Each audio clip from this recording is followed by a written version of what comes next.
കുറഞ്ഞ ഇൻഗ്രീഡിയൻസ് വെച്ചിട്ടുണ്ടാക്കിയ മുരിങ്ങയില സൂപ്പാണിത്. വളരെ ഹെൽത്തി ആൻഡ് ടേസ്റ്റിയാണ്. എങ്ങനെ ഉണ്ടാക്കിയെന്ന് പെട്ടെന്ന് നോക്കിയാലോ. ഒരു പാനിലേക്ക് കുറച്ച് ഓയിൽ വയ്ക്കുക. ശരിക്കും ബട്ടറോ നെയ്യോ ആണ് വയ്ക്കുന്നതെങ്കിൽ നല്ല ടേസ്റ്റാണ്. ഇവിടെ ഇല്ലാത്തതുകൊണ്ടാണ് ഞാനിപ്പം വെളിച്ചെണ്ണ വയ്ക്കുന്നത്. എണ്ണ ചൂടായി വന്നാൽ അതിലേക്ക് കുറച്ച് ജീരകം ഇടുക. ജീരകം ഒന്ന് പൊട്ടാൻ തുടങ്ങുമ്പോൾ നമുക്കതിലേക്ക് ചെറുതായിട്ട് അരിഞ്ഞിട്ടുള്ള ചെറിയ ഉള്ളി, അതുപോലെ 2-3 വെളുത്തുള്ളി എന്നിവ ഇട്ട് നല്ലതുപോലെ ഒന്ന് വഴറ്റിയെടുക്കുക. 1 മിനിറ്റ് സോട്ട് ചെയ്ത് കഴിഞ്ഞാൽ അതിലേക്ക് ഒരു ചെറിയ തക്കാളി ചെറുതായി അരിഞ്ഞതിട്ട് വഴറ്റിയെടുക്കുക. തക്കാളി നല്ല രീതിയിലൊന്ന് സോട്ടായി വന്നാൽ നമുക്കതിലേക്ക് കുറച്ച് ചൂടുവെള്ളം ഒഴിക്കാം. എല്ലാം കൂടി ഒന്ന് മിക്സ് ചെയ്യാൻ വേണ്ടിയിട്ടാണ്. ഈ സമയത്ത് ഇതിലേക്ക് ആവശ്യമുള്ള ഉപ്പ് ചേർക്കാം.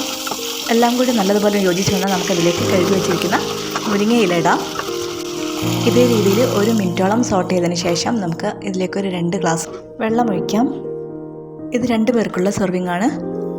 വീണ്ടും മൂടി വയ്ക്കാതെ 2 മിനിറ്റോളം തിളപ്പിച്ചതിന് ശേഷം നമുക്ക് കുറച്ച് കുരുമുളക് പൊടി ഇട്ടിട്ട് ഇറക്കി വയ്ക്കാം. നമ്മൾ 2 മിനിറ്റിൽ കൂടുതലായിട്ട് തിളപ്പിക്കരുത്, കാരണം ഒരു കയ്പ്പ് രസം വരാൻ സാധ്യതയുണ്ട്. പിന്നെ കൂടാതെ ഈ സമയത്ത് വേണമെങ്കിൽ കുറച്ച് പാലൊഴിച്ച് കൊടുക്കുകയാണെങ്കിൽ നല്ല ടേസ്റ്റ് ആയിരിക്കും. എല്ലാവരും ഒന്ന് ട്രൈ ചെയ്യണേ.